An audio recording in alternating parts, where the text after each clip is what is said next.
Hello friends, आप सभी का स्वागत है आपके अपने YouTube channel GK tricks Sadiq में। दोस्तों, आरआरसी सेंट्रल रेलवे मुंबई के ग्रुप डी के डीवी के रिगार्डिंग कई सारे कैंडिडेट्स की कमेंट्स लगातार आ रही थी और यही लगातार पूछा जा रहा था कैंडिडेट्स के द्वारा कि सर आपने कौन से जोन से फॉर्म भरा था, आपका डीवी कब है और किस जोन में आपका जो है डीवी है और कब आपका कैसे डीवी हुआ है। इसके रिगार्डिंग कई सारे अलग अलग कमेंट्स आ रहे थे। तो वहीं पर दोस्तों, आज इस वीडियो में हम बात करेंगे कि सबसे पहले कि मैंने किस आरआरसी से फॉर्म भरा था। तो मैंने आरआरसी सीआर सेंट्रल रेलवे से फॉर्म भरा था और मेरा डीवी कब और कैसे हुआ, इसके रिगार्डिंग फुल डिटेल में एनालिसिस आपको बताऊंगा और अपने जो हमने जो डीवी दे करके आए उसके बारे में पूरी फुल डिटेल्स आपको बताने वाले हैं। डीवी में कौन कौन से इंपॉर्टेंट डॉक्यूमेंट्स लगने वाले हैं, क्योंकि हमें जो डॉक्यूमेंट्स इंपॉर्टेंट बताए गए थे और जो हमसे मांगे गए उसके बारे में हम आपको बताएंगे। उसके बाद जो सारे सर्टिफिकेट इंपॉर्टेंट ज़रूरी है वो जो है कौन कौन से सर्टिफिकेट ज़रूरी है, ये हम सब आपको जो है आरआरसी सेंट्रल रेलवे के जो मुंबई में आरआरसी में जो हमसे मांगे गए थे डॉक्यूमेंट्स है, वो सारा जैसा हमारा डीवी हुआ वो सारा डिटेल्स आपको जो है डीवी की फुल डिटेल्स हम यहाँ पर इस वीडियो में बताने वाले हैं। तो चलिए हम दोस्तों वीडियो को शुरू करते हैं। इससे पहले जो चैनल पर नए प्लीज़ चैनल को सब्सक्राइब जरूर कीजिएगा, बेल आइकन जरूर दबा दीजिएगा रेलवे भर्ती बोर्ड की पल पल के अपडेट्स के लिए, और दोस्तों के साथ इस वीडियो को ज़्यादा से ज़्यादा शेयर कीजिएगा।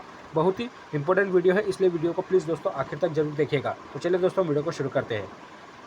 तो दोस्तों सबसे पहले बात करते हैं, तो मेरा जो ग्रुप डी का जो डीवी हुआ था वो 18 फरवरी को हुआ था।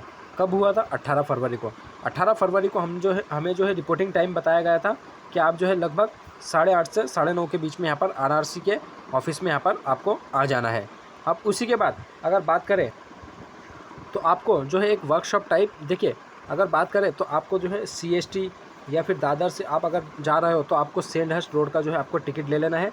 सेंडहर्स्ट रोड जो है एक लोकल स्टेशन है जो कि लगभग दादर से चौथे से पाँचवें स्टॉप पर आपको देखने को मिलेगा।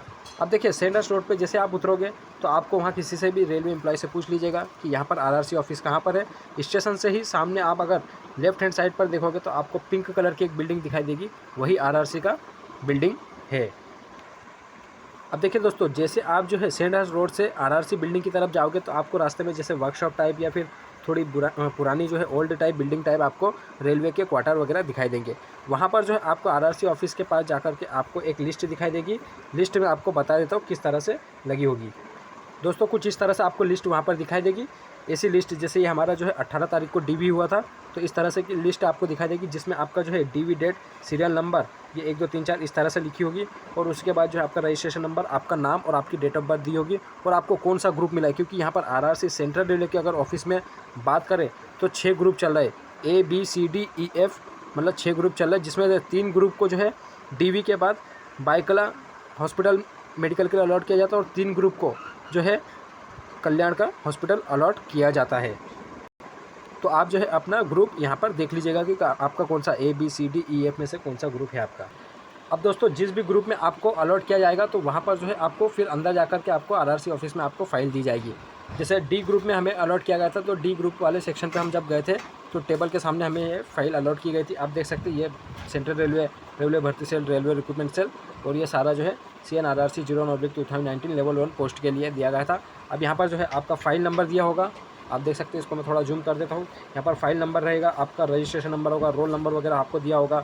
उसके बाद जो है आपका यहाँ पर नेम दिया है और ये 18 तारीख को आरआरसी ऑफिस में यहाँ पर डीवी होने वाला था। डेट ऑफ बर्थ दे रखी होगी, आपका जेंडर जो है और आपका कम्युनिटी जो भी है, OBC ST SC EWS UR जो भी है आपका, ये सब आपको फाइल पर दिया होगा।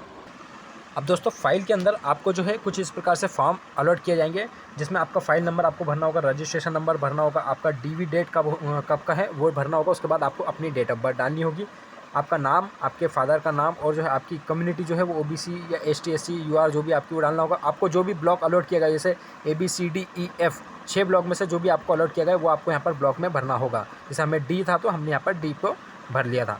उसके बाद जो है यहाँ पर आप देख सकते हैं PET के इक्वल लेटर और CBT के इक्वल लेटर पर आपको क्लिक करना होगा। आपके पास जो भी आईडी है आपके पास, जैसे आधार कार्ड वगैरह, EWS ECI वगैरह, ESM PWD वाली जो भी हो, आपको यहाँ पर उसका नंबर इंटर करना होगा। वहीं पर आपको जो आपने एप्लीकेशन फॉर्म भरते समय जो आपने जो 2 आइडेंटिफिकेशन मार्क्स दिए थे वहाँ आपको यहाँ पर भर लेना होगा। देखिए ध्यान रखिएगा कि 2 आइडेंटिफिकेशन मार्क्स आपको काफ़ी जगह यहाँ पर लिखने को, हॉस्पिटल में भी 3 से 4 जगह फॉर्म में आपको लिखना होगा, डीवी में भी 1 से 2 जगह आपको लिखना होगा। इस तरह से उसके बाद जो है आपको यहाँ पर एक पैराग्राफ आपको लिखना होगा, हिंदी या इंग्लिश में जो भी आपको जिसमें भी लिखना हो वो लिख सकते हो। लेकिन ये पैराग्राफ सबसे बड़ा कन्फ्यूजन है कि कहाँ से भरना होगा। तो आपको जो है CBT आपका जब हुआ था, एग्ज़ाम हुआ था ग्रुप डी का, तो उसमें जो आपको पैराग्राफ भरवाया गया था एडमिट कार्ड पर, वही पैराग्राफ आपको यहाँ पर भरना होगा। तो पता करते हैं कि यहाँ पर ग्रुप डी का एडमिट कार्ड कहाँ से मिलेगा। तो दोस्तों उसी फाइल में आपको जो है अपना CBT का एडमिट कार्ड भी मिल जाएगा, जिसमें आपका ये पूरा जो आपका एडमिट कार्ड जो कि RRC फाइल थी, RRB फाइल थी, वो आपको वहाँ पर सबमिट हो जाती है। जो एडमिट कार्ड का जो पोर्शन होता है किसका, जो अपना जो है अपन फॉर्म भरते हैं, सॉरी यहाँ पर जब एग्ज़ाम देने जाते हैं तो एडमिट कार्ड जो RRC फाइल होती है तो वो जो जमा हो जाती है एग्ज़ाम सेंटर पर, वो उस पर जो है आपने पैराग्राफ लिखा था, तो ये पैराग्राफ आपको यहाँ पर लिख लेना है। ये पैराग्राफ से आपको जो है उस फॉर्म पर लिख लेना है। अब इस फॉर्म पे पैराग्राफ लिख लेने के बाद एक और फॉर्म अगला होता है, बता देते हैं आपको। दोस्तों इसी फॉर्म में जो एक मोस्ट इंपॉर्टेंट पॉइंट है वो आपका है CBT का बायोमेट्रिक। मतलब सबसे पहले आपको जो है CBT का बायोमेट्रिक भी करवा लें। जब आपको फाइल मिल जाए आप ये सारा डाटा भर लीजिएगा। उसके बाद आपको जो है CBT का बायोमेट्रिक आपको करवाना होगा। उसके बाद जो है आपको PET का बायोमेट्रिक भी आपको करवाना होगा लेफ्ट हैंड थंब इम्प्रेशन के साथ, और वहीं पर आपका जो है फ़ोटो भी ले लिया जाएगा। उसके बाद उसी फाइल में जो है अगला एक और पेज होगा, जो फॉर्म होगा वो आपका होगा डिवीज़न अलॉटमेंट के लिए। डिवीज़न अलॉटमेंट मतलब कि डिवीज़न प्रेफरेंस यहाँ पर आपसे मांगा जाएगा, जिसमें कि आपको सबसे पहले अपना नाम, आपका जो है CBT का रोल नंबर और आपका जो है रजिस्ट्रेशन नंबर यहाँ पर लिख लेना हो।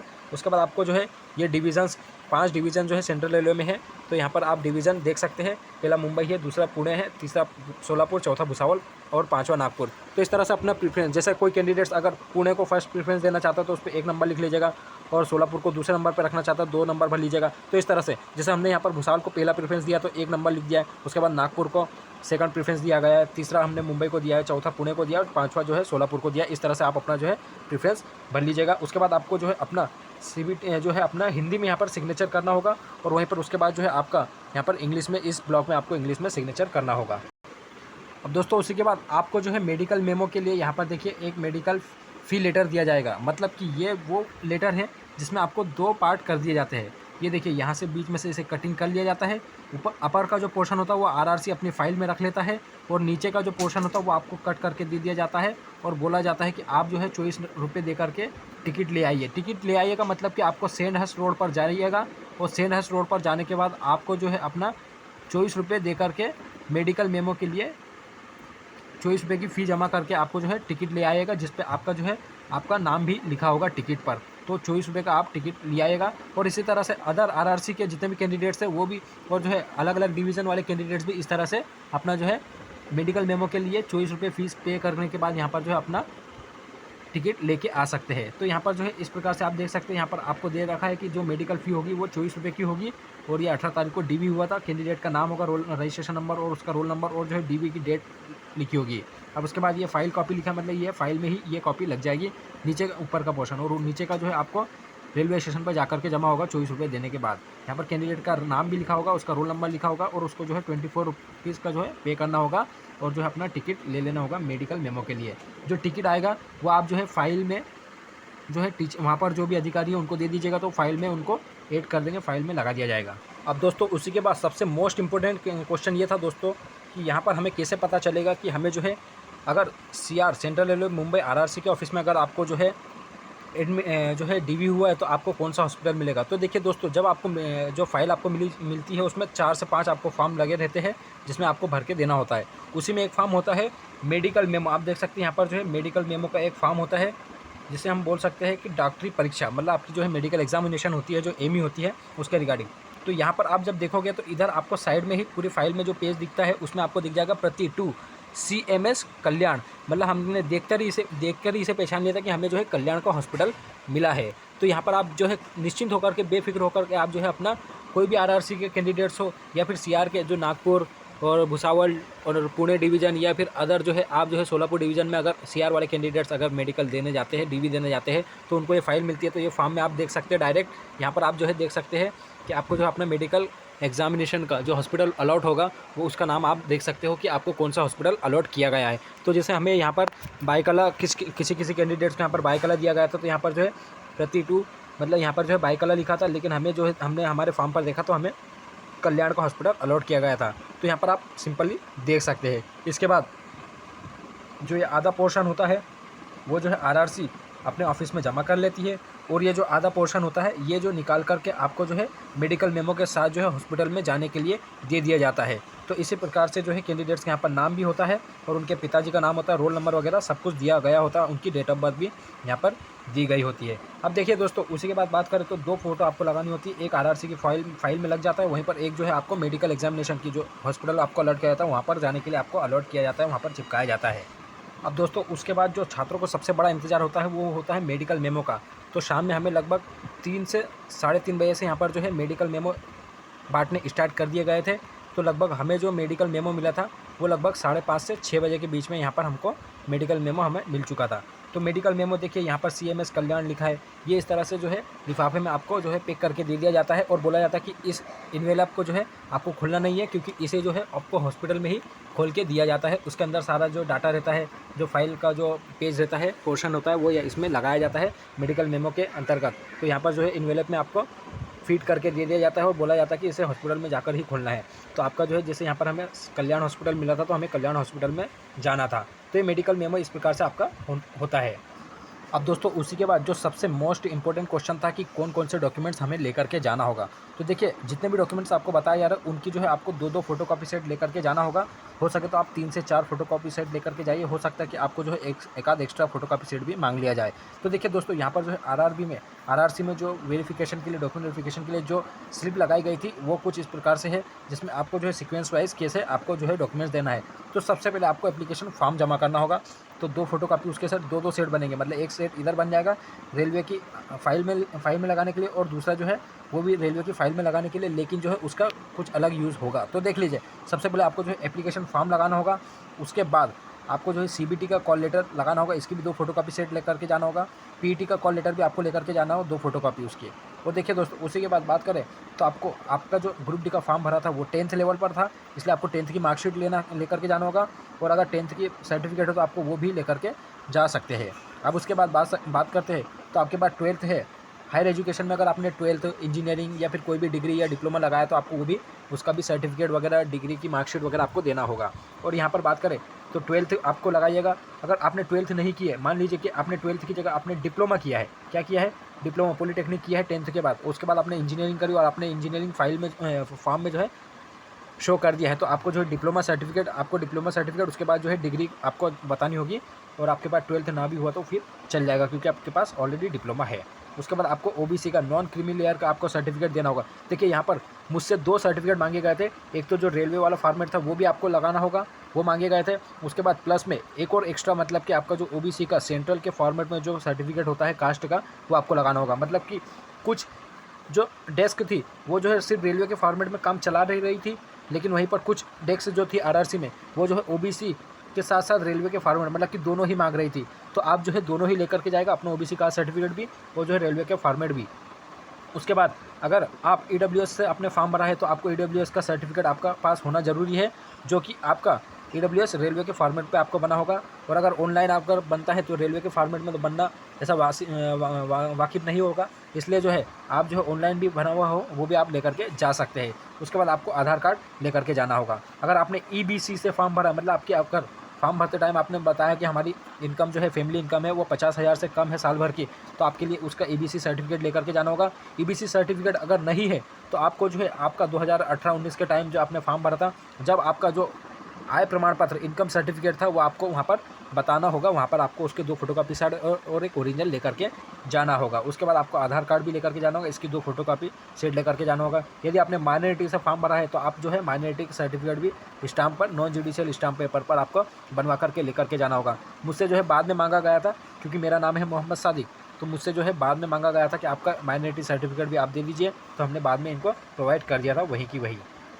लेकिन दोस्तों वहीं पर ध्यान रखिएगा, एप्लीकेशन फॉर्म, CBT ई कॉल लेटर और PET का ई कॉल लेटर वहाँ पर ज़रूर से ज़रूर मांग रहे हैं। वहाँ पर आपकी जो है बिल्कुल भी बात नहीं सुनी जा रही, बोल रहे हैं कि CBT का और PET का एडमिट कार्ड आपके पास होना ज़रूरी है। अदरवाइज़ आप जो है एफिडेविट बनवा कर लेकर आइए कि हमसे जो है ये खो चुका था, हमारी इस तारीख को एग्ज़ाम था, या जो भी था, इस तरह से आपको लेकर के एफिडेविट लेकर के जाना होगा। लेकिन चांस यही है कि जो है आपको PET का एडमिट कार्ड, CBT का एडमिट कार्ड और एप्लीकेशन फॉर्म वहाँ पर आपको लेकर के जाना ही होगा। और दोस्तों यदि किसी कैंडिडेट्स के पास मान के चलिए कि ओबीसी का रेलवे का फॉर्मेट उसने बनवा लिया है, लेकिन ओबीसी का सेंट्रल के फॉर्मेट में उनने कास्ट सर्टिफिकेट नहीं बनवाया, तो इसे कोई कैंडिडेट्स को घबराने की ज़रूरत नहीं है। वो जो है आरआरसी लगभग 1 महीने का कैंडिडेट्स को जो है समय दे रहा है और बोल रहा है कि 1 मंथ के अंदर अंदर आप जो है हमें वो सर्टिफिकेट ला करके दे दीजिएगा, तो आपके जो है कोई भी परेशानी नहीं होने वाली है, आपका कोई भी कैंडिडेचर रद्द नहीं किया जाएगा। और जो है मेडिकल के लिए फिर उसके बाद भेज दिया जा रहा है, क्योंकि उनको जो है 1 महीने का टाइम दे दिया जा रहा है। 1 महीने के अंदर अंदर आप जो है अपना सर्टिफिकेट लेकर के उनको प्रोवाइड कर सकते हैं। इसी तरह से जो है ईडब्ल्यूएस सर्टिफिकेट भी हो सकता है कि मे बी वो वहाँ पर कंसीडर कर ले, लेकिन ईडब्ल्यूएस और ईबीसी के रिगार्डिंग जो है इस तरह की कोई भी हमें अपडेट नहीं देखने को मिली, ना किसी के मुँह से सुनने को मिली थी कि हमारे साथ ऐसा हुआ कि हमें 1 महीने का वक्त दिया गया है। लेकिन ओबीसी के केस में देखा जाए तो इस तरह से हुआ है कि ओबीसी कैंडिडेट्स के साथ बोला गया है कि 1 महीने के अंदर अंदर जो है आप अपना ऑनलाइन या ऑफलाइन जो भी आपके यहाँ पर बनता है, आपके स्टेट में जिस तरह से भी सर्टिफिकेट बनता है, आप हमें वो ला करके प्रोवाइड कर सकते हैं 1 मंथ के अंदर अंदर। तो दोस्तों ये सारी जो है डाटा था जो मेरे साथ ऑफिशियली हुआ है आरआरसी सेंट्रल रेलवे मुंबई के ऑफिस में, तो सारी जो है डीवी से रिलेटेड सारी डिटेल्स मैंने आपको दे दी है। तो इसी तरह से दोस्तों यदि किसी कैंडिडेट्स की कोई क्वायरी हो, कमेंट्स हो, तो हमें कमेंट सेक्शन में पूछ सकता है। कोई भी क्वेश्चन हो आपका डीवी के रिगार्डिंग तो हमें पूछ सकता है। और जो है इसके बाद एक और वीडियो हम आपको बताएंगे कि हमारे साथ मेडिकल किस तरह से मेडिकल हुआ, क्या क्या उसमें जो है जांच वगैरह हुए, क्या क्या टेस्ट हुए थे, और जो है हमें लगभग कितने दिन यहाँ पर मेडिकल में जो है कल्याण हॉस्पिटल में मेडिकल हुआ है, हमारे कितने दिन में हुआ था कंप्लीट, ये सब इस तरह की जानकारी हम आपके साथ शेयर करेंगे। फुल जो है मेडिकल एनालिसिस, मेडिकल डिटेल्स आपके साथ शेयर करेंगे। तो दोस्तों इसी तरह की अपडेट्स पाने के लिए हमारे चैनल को प्लीज़ सब्सक्राइब जरूर कीजिएगा। वीडियो अगर पसंद आए तो लाइक कीजिएगा, शेयर कीजिएगा, और दोस्तों के साथ शेयर करने के बाद चैनल को सब्सक्राइब जरूर कीजिएगा। तो चलिए दोस्तों मिलते हैं नेक्स्ट वीडियो में नेक्स्ट अपडेट के साथ, तब तक अपना ख्याल रखिए। Okay bye friends.